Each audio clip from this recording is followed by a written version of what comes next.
रमा नाम की एक स्त्री थी जो किसी गांव में रहती थी। 5-6 बरस उसकी शादी को हो गए थे, लेकिन अभी तक कोई संतान नहीं थी। एक बार श्री राधा अष्टमी का उत्सव आया। गांव की औरतें बरसाना जा रही थी। औरतों ने कहा, तुम भी बरसाना चलो। राधा रानी बड़ी दयालु है, तुम्हारी गोद जरूर भरेगी। वो कभी 7-8 दिन अपने घर से बाहर नहीं रही थी। उसके पति और सास ने भी उसे जाने की आज्ञा दे दी। बस उसने मन में ठान लिया कि राधा रानी मेरी गोद जरूर भरेंगी। जिस दिन उसे जाना था उसी दिन पैर में चोट लग गई। चला भी नहीं जा रहा था। फिर भी वह स्त्रियों के संग यात्रा पर चल पड़ी। सारे रास्ते ट्रेन में राधा कृष्ण का जाप कीर्तन चलता रहा। इस प्रकार सभी स्त्रियों के साथ वह बरसाना पहुंच गई। सभी नहा धोकर राधा जी के मंदिर में जाने के लिए तैयार हुए। राधा जी के महल में जब जाते हैं तो ऊपर बहुत से सीढ़ियां चढ़नी पड़ती हैं। जैसे सीढ़ियां चढ़ने लगे वह स्त्रियों को बोली, तुम लोग आगे आगे चलो, मैं धीरे धीरे सीढ़ियों से आ रही हूँ। पैर में चोट लगने की वजह से चला भी नहीं जा रहा था। 2-4 सीढ़ियां चढ़ने के बाद उसका पैर मुड़ गया और वह नीचे गिरने लगी। तभी एक 7-8 साल की कन्या ने उसका हाथ पकड़ लिया। रमा बोली, बेटी आज अगर तुम ना होती तो मैं नीचे गिर गई होती। वो कन्या बोली, मैं ऐसे कैसे गिर जाने देती मैं तुम्हें।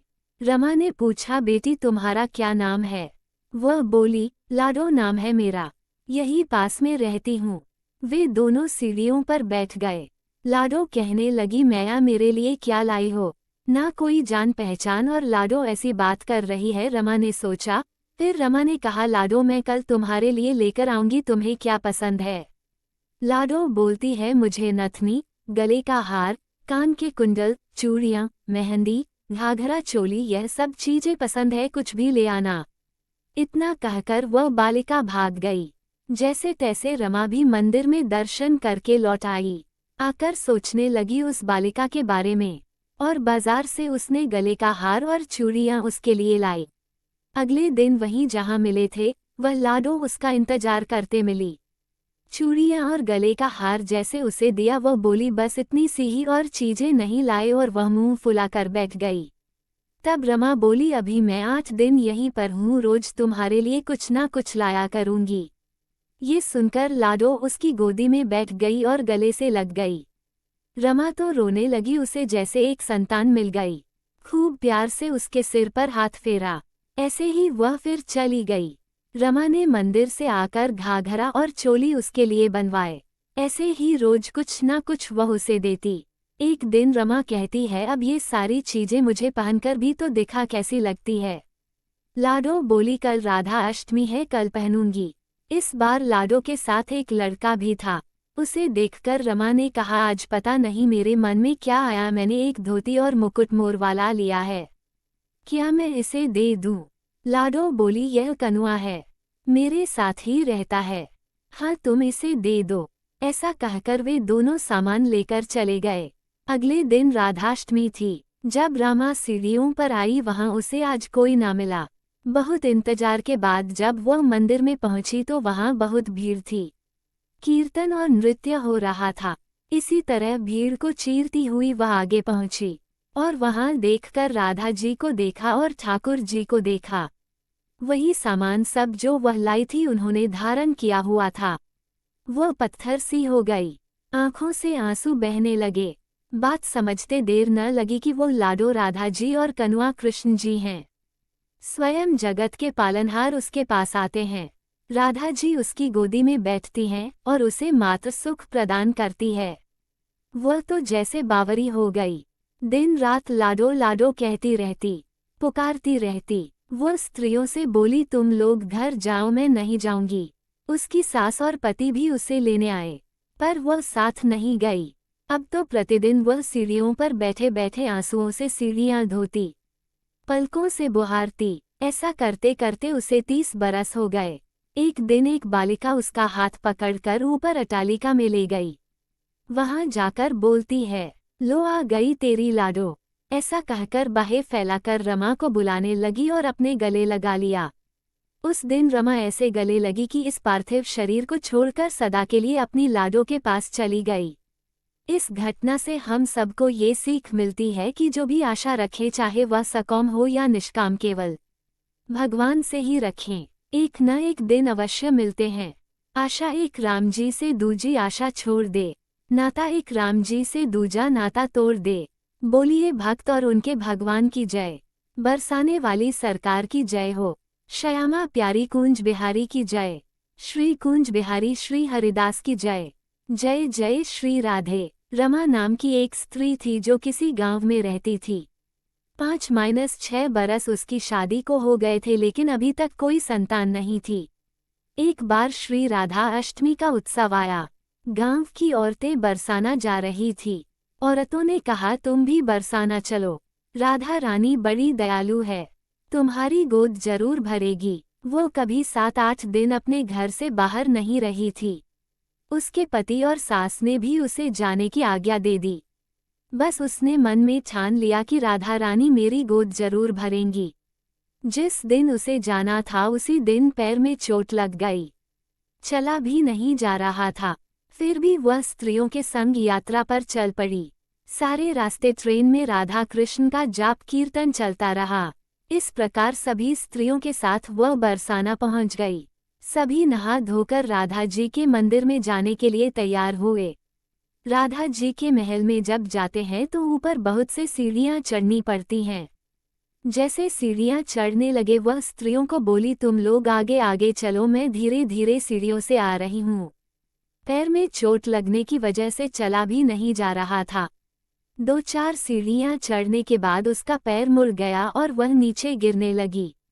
तभी एक 7-8 साल की कन्या ने उसका हाथ पकड़ लिया। रमा बोली, बेटी आज अगर तुम न होती तो मैं नीचे गिर गई होती। वो कन्या बोली, मैं ऐसे कैसे गिर जाने देती मैं तुम्हें। रमा ने पूछा, बेटी तुम्हारा क्या नाम है?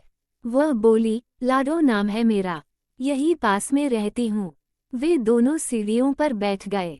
लाडो कहने लगी, मैया मेरे लिए क्या लाई हो? ना कोई जान पहचान और लाडो ऐसी बात कर रही है। रमा ने सोचा। फिर रमा ने कहा, लाडो मैं कल तुम्हारे लिए लेकर आऊंगी, तुम्हें क्या पसंद है?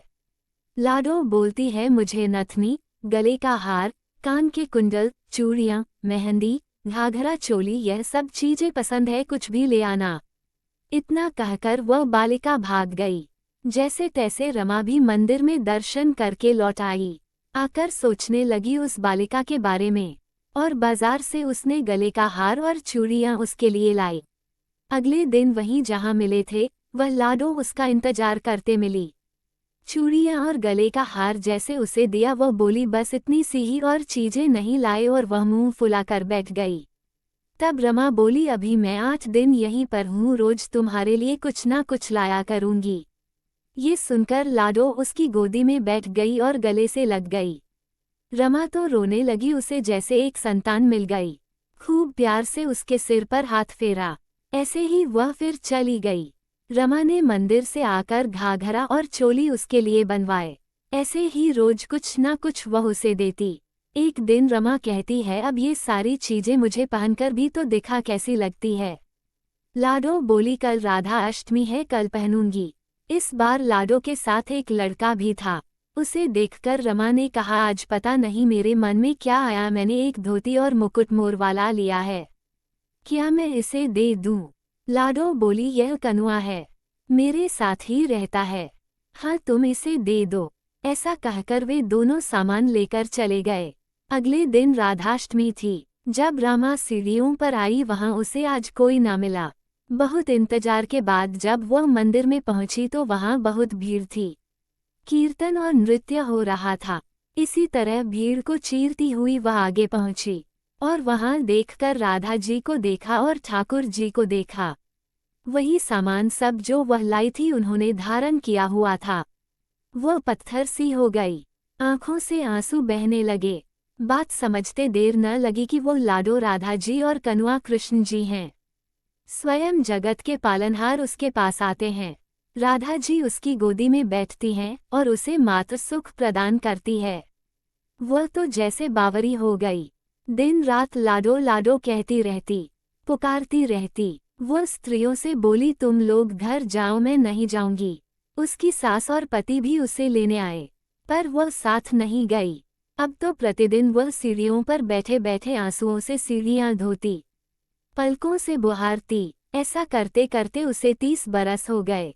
एक दिन एक बालिका उसका हाथ पकड़कर ऊपर अटालिका में ले गई। वहां जाकर बोलती है, लो आ गई तेरी लाडो। ऐसा कहकर बाहें फैलाकर रमा को बुलाने लगी और अपने गले लगा लिया।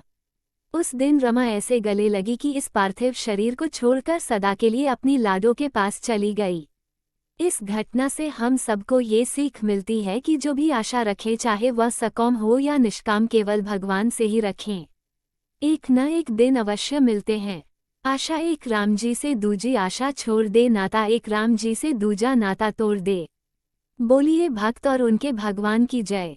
बरसाने वाली सरकार की जय हो। श्यामा प्यारी कुंज बिहारी की जय। श्री कुंज बिहारी श्री हरिदास की जय। जय जय श्री राधे।